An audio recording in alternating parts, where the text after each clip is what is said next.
if anybody has any questions, um, it's it's what time it is right now. Oh, nobody's hands up. That's good. I should pay closer attention. Steve is finishing um, putting the dogs in a safe place, in a quiet. And Steve's been out. We had the bird feeders, refilling the bird feeders covered while we were gone, but that doesn't matter when it's this cold out. There was a lot of activity out there, and the seed was just siphoning out of there. Steve went and bought bluebird food because he was out of bluebird food, and looking at those two bluebirds out there, they're always together, the male and the female. They're rarely do you see one that you can't pick the other one out within 15 or 20 feet. And he's a real sucker for those two. He's got to have his food that's got. I offered to put in the nut mix that I was eating that has dried raisins and dried cherries in it, and he actually looked at me like I was crazy for once that was too much. 17 deer in the woods the other night. Yeah, 17 deer and 20 to 30 turkeys. Yeah, it is. And let's see, you're living by a wet area, right, Chris? So that would be a place where they would find some shelter. Almost always, and that's one of the reasons that they do tend to eat the arborvitae because the arborvitae grow in the low areas that are dense and thick in the middle of woods. So they're congregating in your area. Maybe they'll split up and move someplace else. Yeah. Uh, I remember the first time that I told a friend when she said it was describing the property they were buying, and I went, "Oh boy, a wetland." I mean, you never used to say that, but to know that you can grow things that you can't grow elsewhere is kind of neat. Janet, I have a comment and a question. Go This ahead. is Nancy. Yeah, This is Nancy. go ahead, Nancy. First of all, my comment is a couple weeks ago, I had mentioned that we put a slinky on the pole leading up to the platform feeder. And you said that the squirrels were doing their, "What are you doing to us?" Yes, Stretching up. yes. And we still have some squirrels who do that. However, we have one brown squirrel and one black squirrel who have conquered the slinky. Oh my gosh, how do they do it? They found out that if you grabbed onto the slinky at the bottom, and then as it stretches, just grab a few more rungs and a few more rungs and a few more rungs, and it takes a lot longer, but they get there. Yeah, they are. So They are now, amazing. aren't they? My hope is that other squirrels don't observe them. Yeah. Have you Yeah. have you seen any of the videos that were on YouTube? During COVID, a NASA engineer who was basically at home with nothing to do set up some obstacle courses in his yard for squirrels. I did. That was amazing. It was amazing. He formed a company now and sells kids science projects. So they keep them. Oh, Yeah, I looked, I thought, oh, that'd be great. We'll get our kids a subscription to that. It's not kind of pricey. It's pricey, but I thought that would be really neat. Yeah, watching him and then hearing him explain that his wife would not allow him to throw the squirrels. Or you can't hurt the squirrels, even though some of the things that he would land on. If you haven't seen them, anyone, if you Googled NASA engineer squirrel obstacle course, at least two of these courses will come up. Did you see him do the octopus obstacle course later? no. Oh Oh, my I have to gosh! look at Oh my gosh! I have to I think octopi are incredible creatures anyway, but watching what this one did and how quickly it learned its way through something. Hmm. Oh, and we think we're the only intelligent things on the planet. Right, right. And I have See, a question also. uh-huh. Back in the fall, um, I took one of my houseplants outside and used insecticidal soap on it. Was I supposed to rinse that off at some point? You can. We used to rinse soap off after we put it on because we didn't want it dripping onto the soil after we uncovered the soil. But Yeah. yeah, but if it was not sitting, getting real wet or raining or whatever, I wouldn't really worry too much about it. Or if Okay. it was sitting in the hot sun, sometimes the oil, some of the molecules that help make water wetter that make spread out can magnify and burn sometimes when there's soap on the leaf, but you would see the damage. Okay. It just feels a little waxy now, and I'm wondering, is it still able to photosynthesize well enough? It should be. If you can see green through it, it can Mhm. photosynthesize. So Okay. yeah, Okay. things like wilt-proof do slow them down, but they usually slow photosynthesis down by blocking the pores under the leaf. And if the leaf can't allow gases to escape, then it can't break the molecules apart, so it slows down the other way. But usually, even with the coating on top by wilt-proof, the leaf continues doing all it can sun-wise. Okay, thank you. I skimmed right past this one, and I like your caption on this one. Coming soon, and coming soon. That's why they're in that order, because remember, Gail has told us with her wonderful snowdrop collection, she has to protect them from the deer eating them, so these do get eaten. So go ahead, Steve, get us Good started. evening and welcome to Free for All Friday. This is our 65th meeting, and we're coming to you from gardenatz.org. I'm Janet McConovich, and he's Stephen Nicola. I still have some hair, and he's shaving off the bit that's left, a little too fuzzy. Speaking of fuzzy, we got to do that again. And we Yeah. had a special day today. It's our 50th wedding anniversary, and we were a little preoccupied sending cards to friends and doing things. We did plan on a party at one point and decided after a while it'd probably be like our wedding. We'd miss it all. You end up doing all of the stuff to do. But we got married on a Friday, and this is a Friday, and so it's kind of like neat that 50 is the same day. And we were sending notes to our family and close friends, especially people who were at our wedding, but people who've been around with us for a long time. We kind of walked around the house and looked for things that still persisted, survived since our wedding. Most of these are wedding gifts, the soups, the soup mugs, the place setting of silverware, the water glasses, the poem, the candy dish. The others are things that we gave to each other at our wedding, and we were writing stories about them and what they meant to us. It was a fun day, and it helps the time go by. I understand it's going to hit a warm warm up. What would we call it? Heat waves coming. 27 degrees coming soon. Yeah. Yeah, Uh, true heat wave. yeah. Maybe you can help me out. This is our website, gardenaz.org, and I am limited without us finding, we have trouble finding a programmer because of the type of program that our, it's what do they call it, shareware, freeware, that our site is based on. And people want to design it a different way. We like it this way because Steve and I can do a lot of things day to day on it. But we have only this many buttons in it's the main menu. And I need to put the book club someplace because we did decide on Monday to do a book club, and I'm kind of excited. I've got 35 books on the list, and we're gonna pick which one by the roll of the die. That's gonna be interesting. But we do have a link to that meeting, and we want to put minutes someplace. So before we get too involved putting them someplace else and having to move them, maybe somebody can help me out if they actually use the site. Let me know what's a good place. Maybe I can make it Fridays and book club, or maybe I can take out how to best use A to Z. Anyway, our website's there. We hope you tell people about it. We are not writing so much anymore as we are doing this. It's kind of like the internet, more videos than anything else. And personally, I'm against what we're doing. And when I go looking for some help on the internet, I usually want to find something written. I can read quickly. I can decide which parts I want to read. I don't want to sit through a 10-minute video. But that's what we're, Including commercials. yeah. And for instance, ours, when we put ours up on YouTube, we have no choice. They're going to insert commercials in there. We have no choice what commercials they are or how often they put them in. It's not as nice as just having an article with all kinds of. But anyway, everything's there, and you're here for Free for All Friday, where you can tell anybody to come.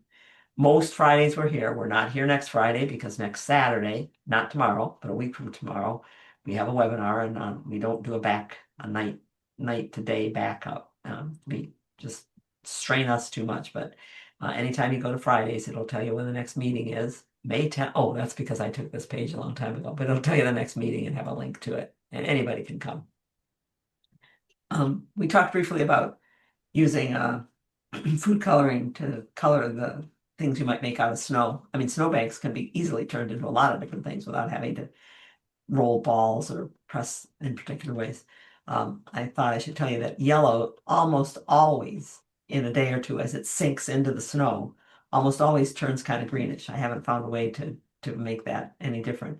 If somebody has found a better way to keep yellow browns, it would be nice to know.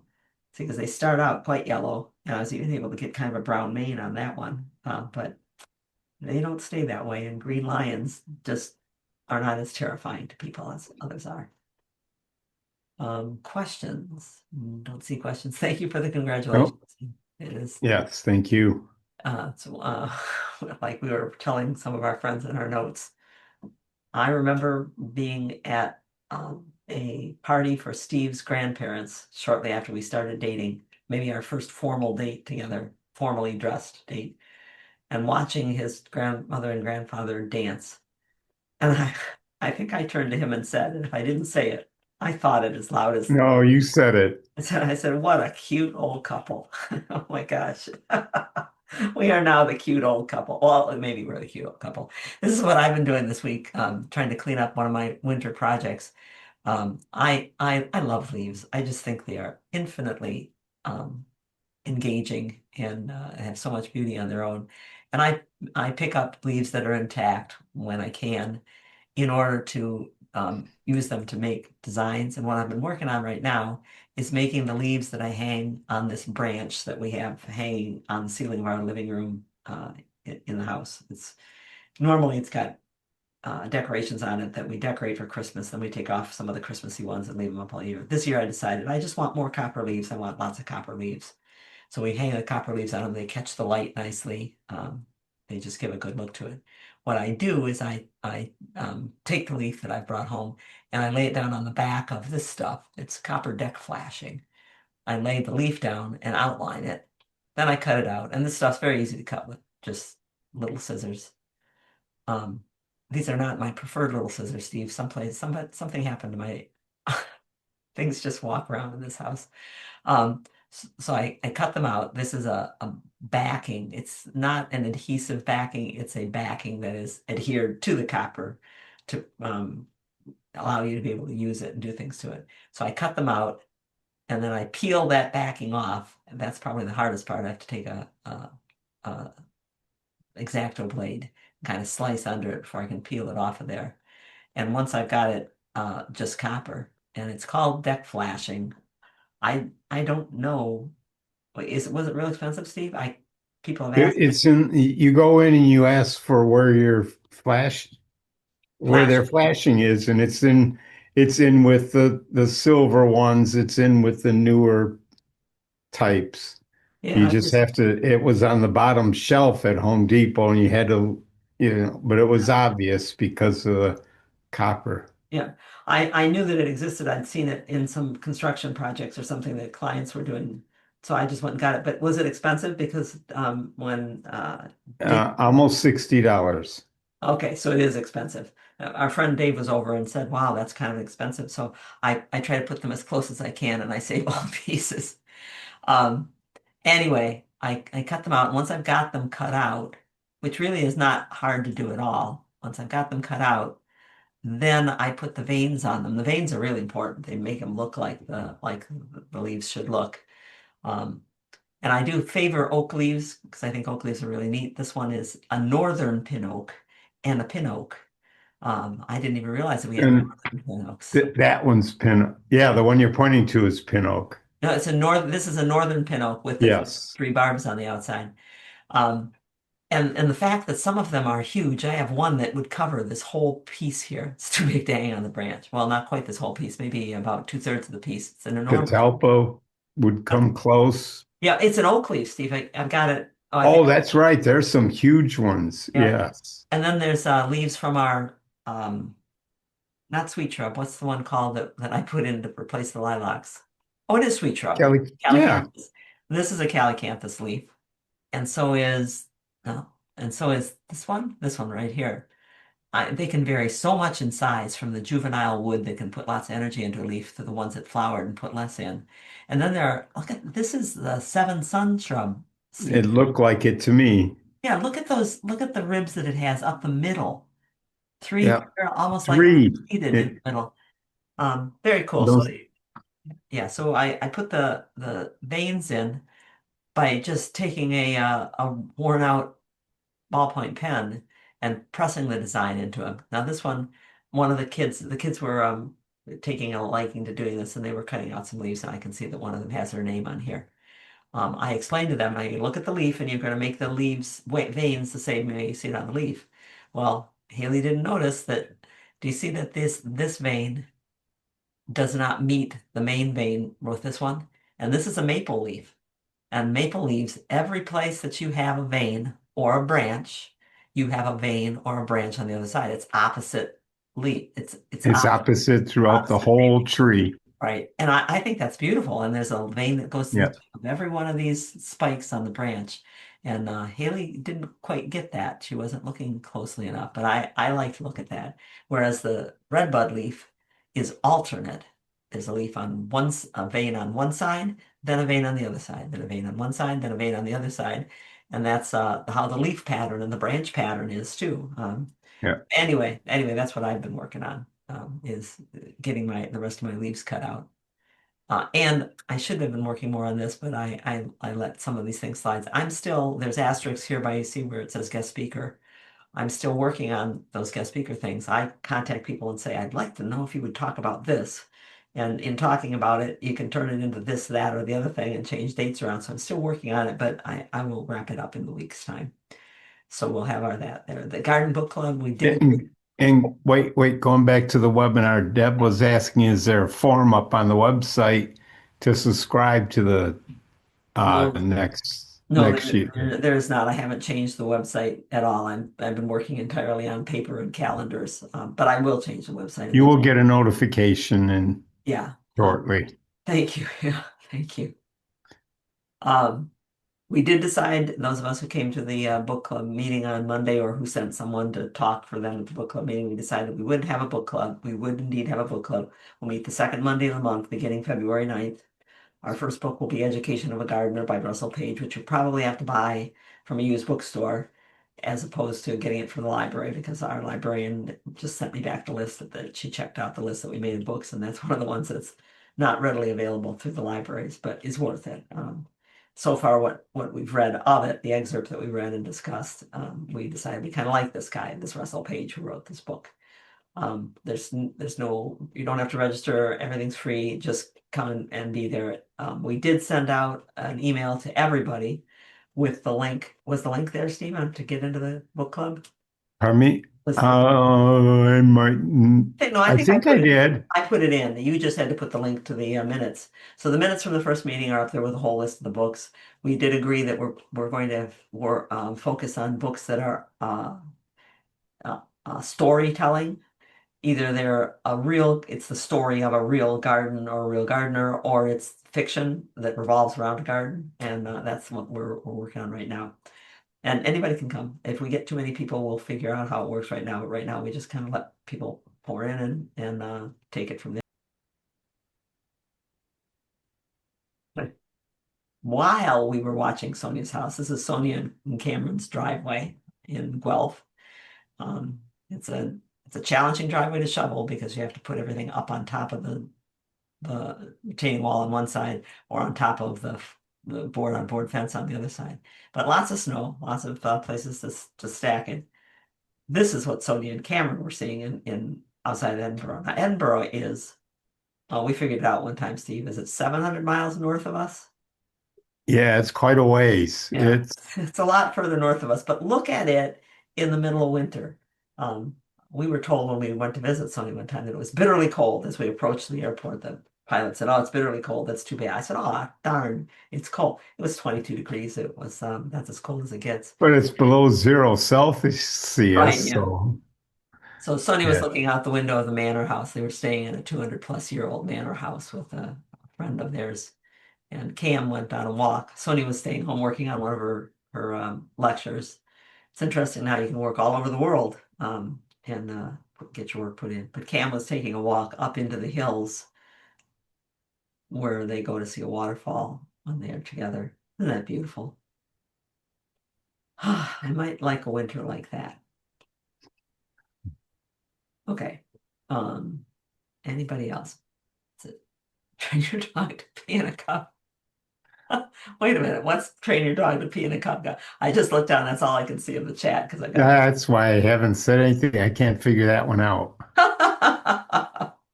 So I'm an airhead sometimes. Yeah. Okay, exploding trees. Barb sent in this. It's the Backyard Garden and Landscape newsletter, Uh, the Ohio for the State. yellow dye. Oh, yeah. I have to pee in a cup and cool it off so it won't make holes and everything. Thank you. Thank you. Um, so there was a discussion about exploding trees. I think that was last week, and the fact that when they get cold, they can crack open, pop open. And we talked about that a little bit and how that can happen.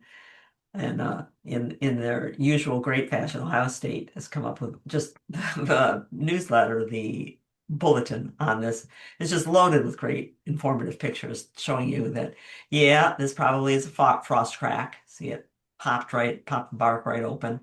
Um, they tend to be straight up and down, and they might seal up over time. You can't ever tell. But literally, it's moisture inside the tree that can freeze if it happens too quickly, and quite often toward the end of winter when the sap starts rising in some of the trees.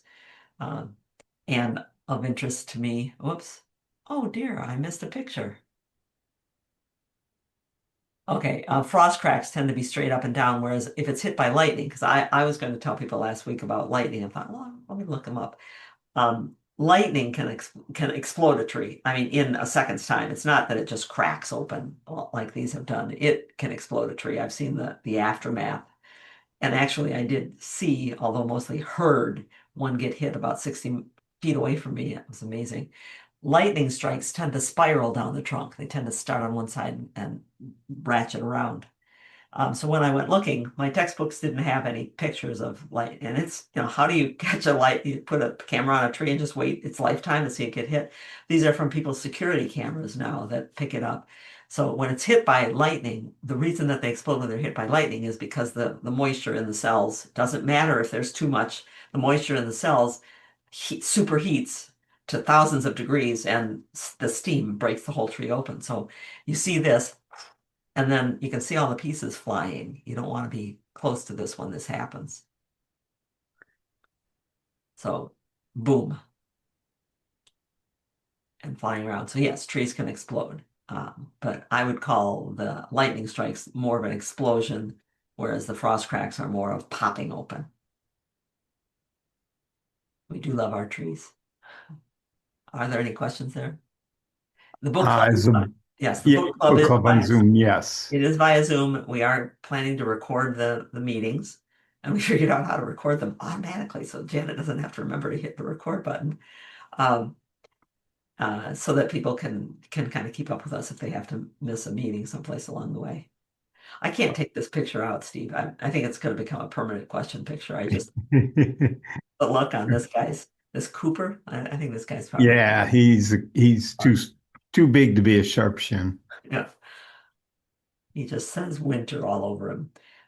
Greg sent in a picture today. Are you here? I'm not sure if Greg is here, but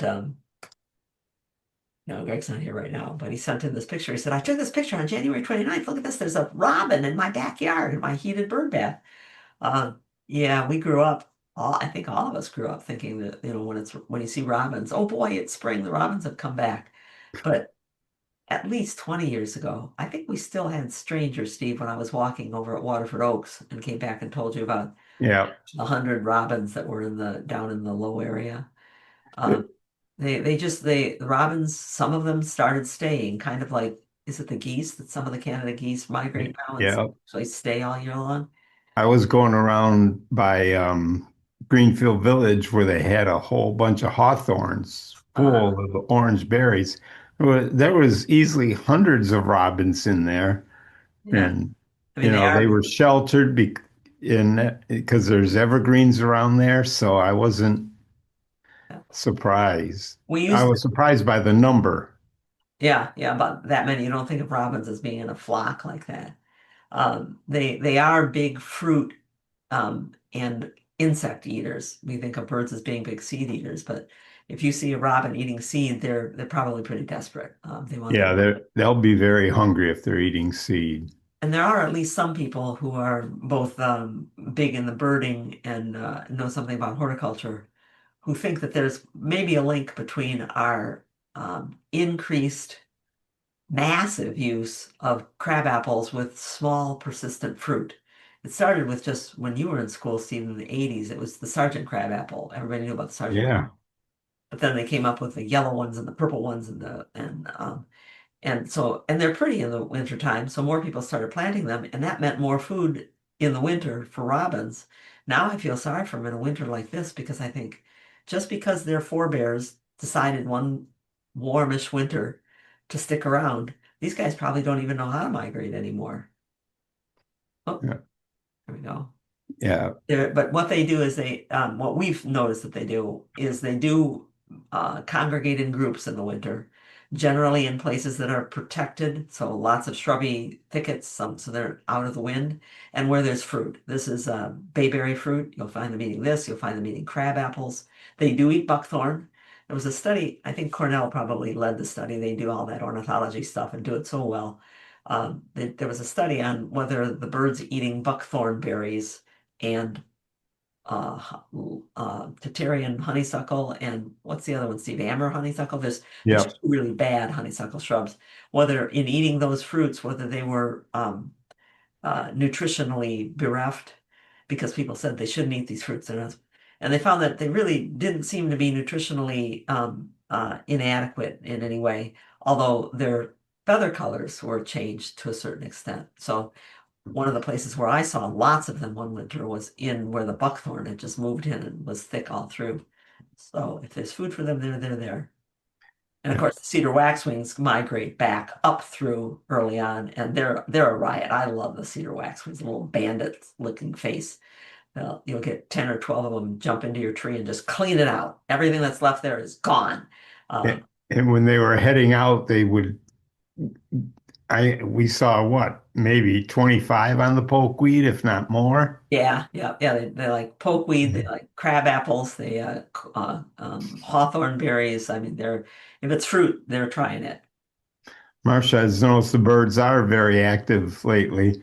In the cold, they need some Yeah, energy to keep going. yeah. Um, I hope it's not entirely true, but I read one time that some of the smaller birds, because of the ratio of exposed body to interior warming fuel, that they can die in a night if they don't have enough food the day before, because they're shivering to stay warm, and I can see that happening.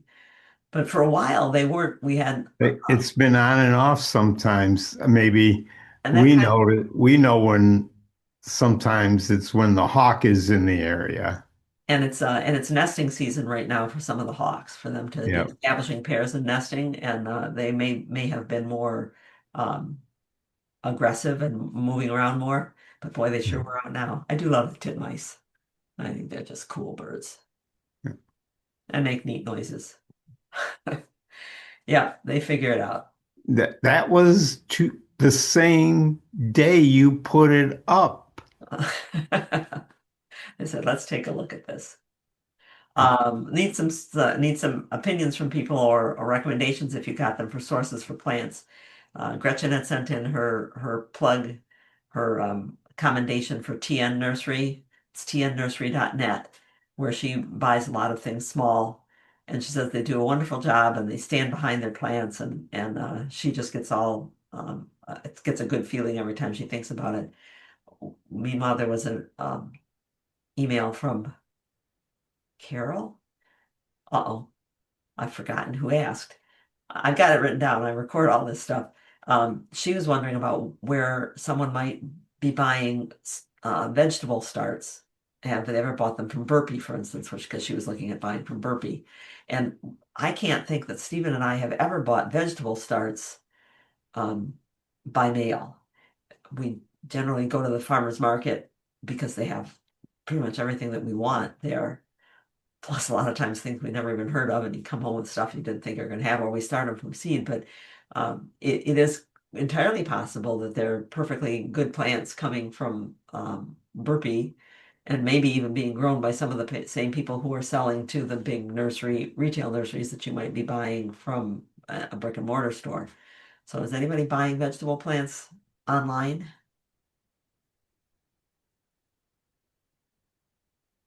It is a squirrel playground, Nancy. It sure is. Gail has a note here that she had 6 of them in her crabapple tree. Was 6 robins, Gail? Six robins. Yeah, yeah. Forgot to say that.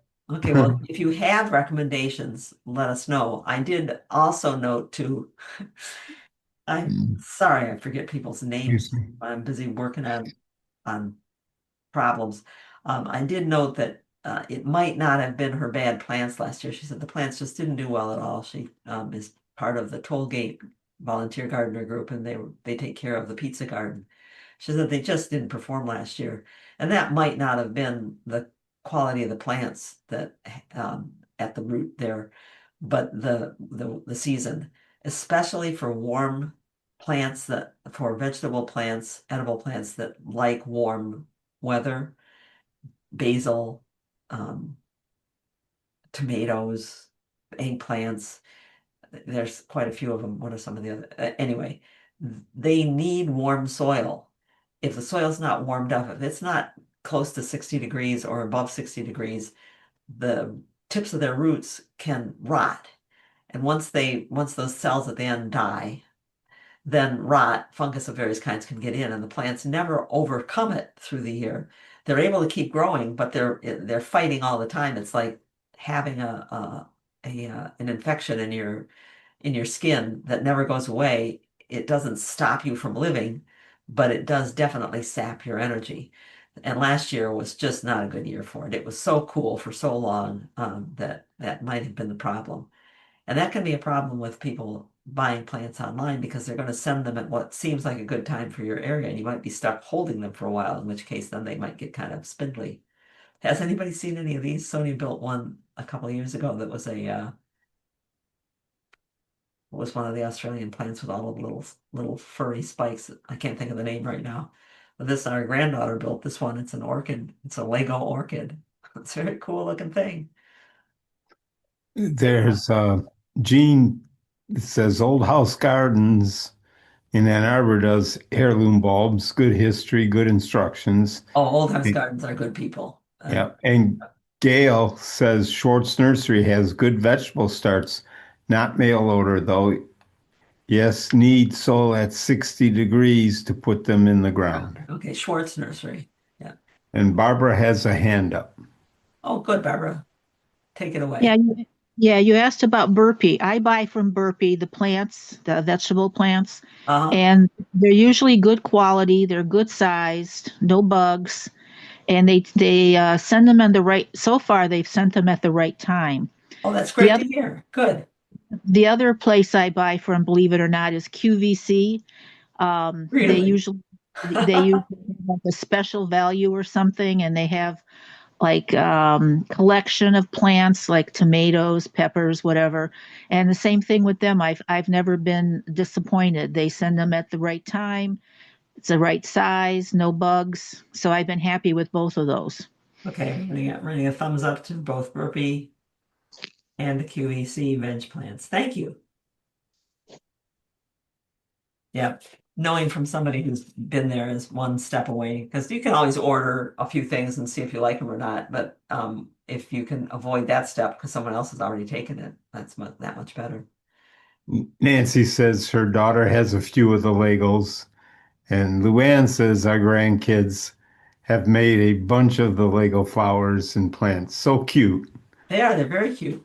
And maybe they'll work better than the many of the Lego sets that our grandkids have. There's these cool Lego sets to build an ice cream shop or a car repair place, and they'll open up the kit and take out all the cool pieces. They'll take out the ice cream cone and then they leave the rest of it, and never again will those pieces ever be in all one place to be able to be put together per the instructions. So with the flowers, I don't think they can really use those cool little pieces for much anything else. And Michelle said this year, we Michigan beekeepers have potted trees, including Seven Sun, that have been trimmed, fertilized, cut, kept green, hut from green hut in a green from hut last year. Yeah. year. 4 foot. We also had 3 different bare root trees at their website. Overwintered. Thank Yeah, you, Michelle. that's good. And they've been well handled by people who spread the roots out and Yeah. trimmed off things that were there. We got to find a way to get more of this stuff out. And we need to get our own calendar out too, Steve, as things have been um, becoming busier with real in-person visits. We should get our calendar put back together. We could probably put something like that on the calendar to say, here's when the tree sale is. nhhostas.com. Okay, good one.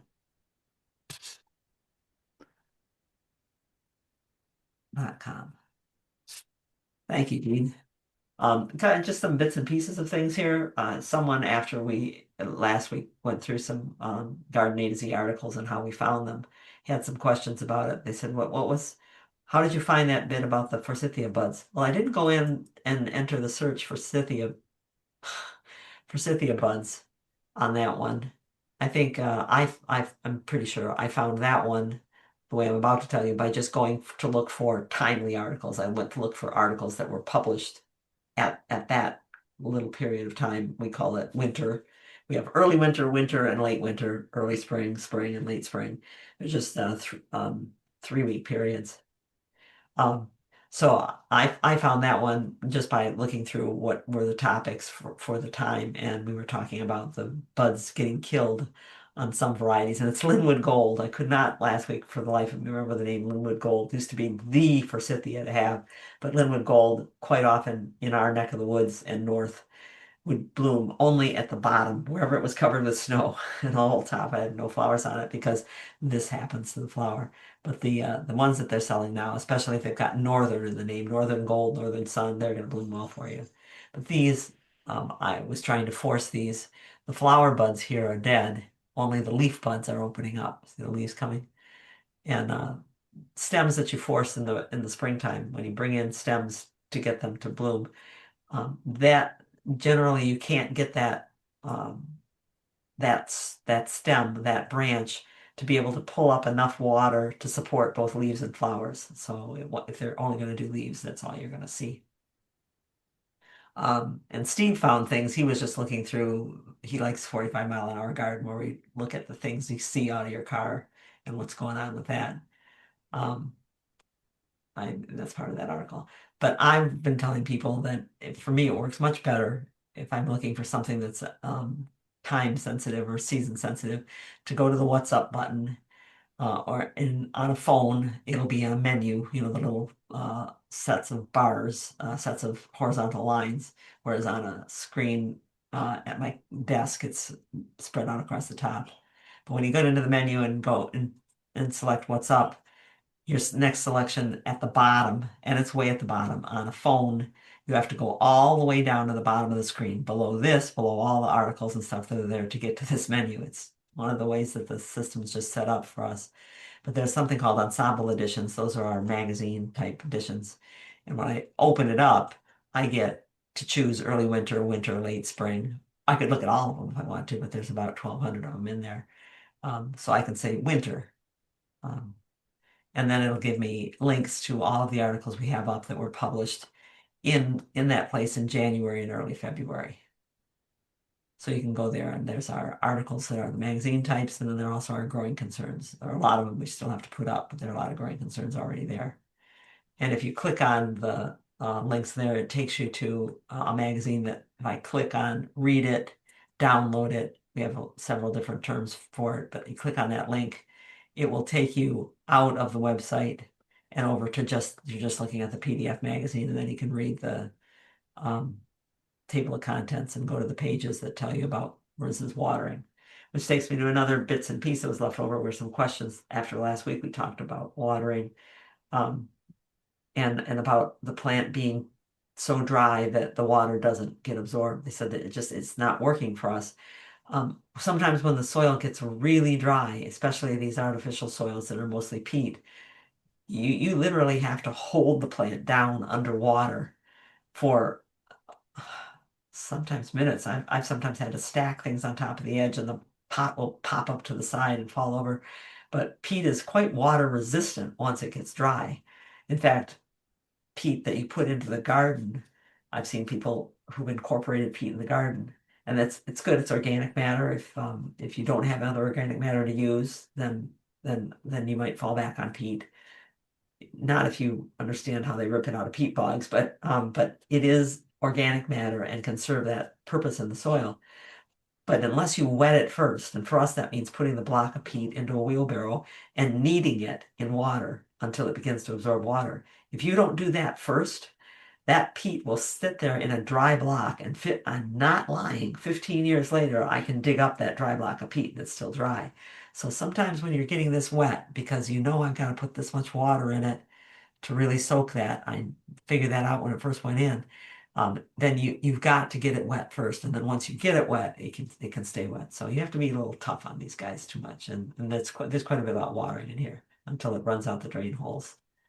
And every time the plant needs water, it should need the same amount. We should not be watering a little bit. If you keep this, I have a sister who won't listen to me. Well, at least on this issue. Fungus gnats, those things that fly up and they hover around the plant and drive people crazy. Fungus gnats live in the surface of the soil if it's moist and there's a lot of organic matter there. They don't live deep in the soil. They don't live in dry soil. So if you continuously keep just the top wet all the time, you're going to have more of a fungus gnat problem than if you water it well, let it drain all the way through, and then don't water it again until it is dried down an inch or 2 inches. In the case of a jade, you can let it dry down 3 or 4 inches. A rosemary, just an inch, but let it dry down.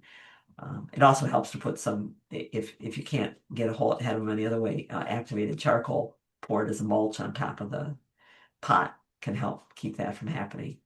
So anyway, there were quite a bit of how to and watering in that issue, and it raised some questions. Is it an Yeah. oak? Michelle comments that the Garden A to Z search is definitely not as easy as a Google search. No, Yeah, no. it frustrates us too. Well, we've tried a couple of different things. I've spent a significant amount of time taking keywords from the articles and just listing them because that's supposed to help what they call search engine optimization. But our program just is not as powerful as Google. It doesn't learn, and so I find myself thwarted by it too. If we ever back off into having a programmer work on this again, maybe to bring the forum back up, we'll look at that. We'll look at changing it to something stronger, more powerful, I think is the word. It is an oak, isn't it, Steve? This Pardon picture. me? Is this an oak? Looks like an oak. Yes, yes. At Highland Rec, Yeah. the That's field just trial. that's just getting old enough to start blooming, huh? To see how the No, mature that's, it lost the oh, mature leaves from the tips, ah, and everything yeah, else is still juvenile, still not going to bloom. So just getting old enough to bloom. That's such a beautiful reclamation area, that Highland yeah. Recreation field trial area. Nancy's asking, so maybe no forsythia blooms this spring since it's It this hasn't. cold? If it's been quite a long time since the newer, hardier forsythias came onto the market, and so if they're newer plants, like put in the last 20 years probably, then it hasn't gotten cold enough to kill those flower buds. But it's certainly cold enough to kill if you've got an old hedge. There's one 70s next door, and it's only going to bloom at ground level. Or if you have some varieties, there's one called Arnold's Dwarf that I always thought would be so cute to have a little forsythia. No matter the fact that it's this little, it's still going to bloom with whatever was closest to the ground. But no, we should have at least the hardy forsythias blooming well. We'll We see. will see. Yeah, we will see, won't we? It's always different. Chris says, I've used a little dish soap in the water when initially wetting peat. It seems to get wet easier, more easily. Well, maybe we should have John on here. We should bring a chemist in talk to us because he's told me about how soap works is that it makes water wetter. It allows water to flow more easily between small particles. Um, but whenever I ask him about, so what does that mean to the plants now to have some soap in water? He says, don't ask me about what the plants. I can only tell you what the soap does. But you don't want to overload soap into soil that plants are growing in because there are other, depending on what kind of soap you put in it, there are other things in there that can be abrasive's not the right word. Can be can deteriorate the coating on the root. The root has a coating that allows it to slip through the soil without scratching itself. It's kind of a gummy, slimy coating. In fact, it's something that a lot of things in the soil live on. That once a plant starts growing in there and making that gum, they eat the residue of it. And if the soap breaks that down, that's not a great thing. So you don't want to have too much soap in the soil. Another thing that we were talking about, or we were talking about the consequences of a winter like this. One of the things we're probably going to be seeing more of, at least in some gardens, is vole problems.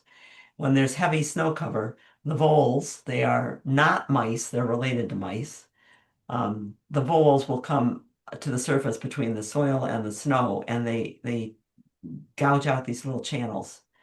They eat the crowns of grass and other plants, and they'll just work their way through the soil. So this one is working its way around, and then it's got a hole living down in that nice warm area now next to the foundation.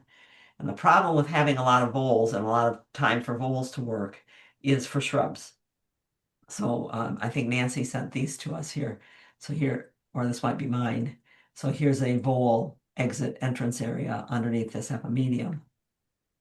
But here, and this one is from Nancy. That's typically, and that's the best kind of thing when you go out there and go, yes, it's definitely a vole. They've definitely made themselves a little channel right through here. I followed one of these channels in the winter one time. The snow was there, but I could see the channel because the snow was not deep and was blistered above so I could see the raised hump where the vole had worked its way through. So I was following the channel out into the yard to see how far this vole had gone in a night's time. And I'm following it and following it and following it, and suddenly it stopped. And on either side of the channel were the prints of wings. An owl had landed on it right there. I didn't even think to take a picture of it, but it was just the coolest thing. I said, "Oh, I guess you're not entirely safe no matter where you go." But they are a problem. That's another thing that you'll see. And they do this. These were rose trees that I had laid down and mulched over the top of for the winter, and that almost certainly underneath all that mulch was not rabbits, but was voles chewing away the bark to eat the cambium underneath. And they'll do this on the bases of shrubs.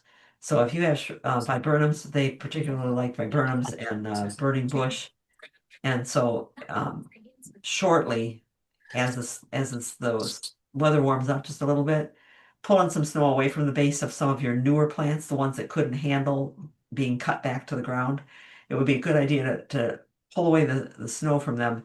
And if you just put a little bit of hardware cloth, a real fine, small holed wire mesh, or you can use there's a screen, like window screen material, but put that around the base of the plant to deter them because they're not going to climb up high. They were able to get up here and chew on this because it was laid down horizontally on the ground. But that first few inches, they can kill branches, and people don't notice until later. Dogs notice though. Um, Michelle was asking, will the United States ever go to peatless mixes like Britain has? I don't know. I don't know.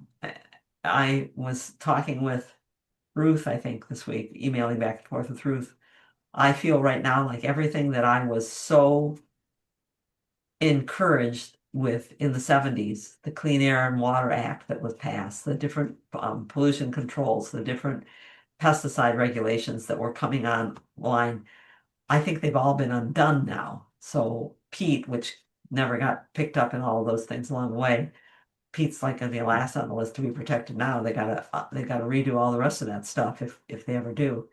I've been told that the pendulum always swings, but I wish that I hadn't had to see this swing back because I was here and alive and already reading the newspapers when the Cuyahoga River going through Cleveland caught on fire because there was so much residue of oil and debris in it. And now we have what's the fish that's back in the is it walleye that's back in the Detroit River, Steve?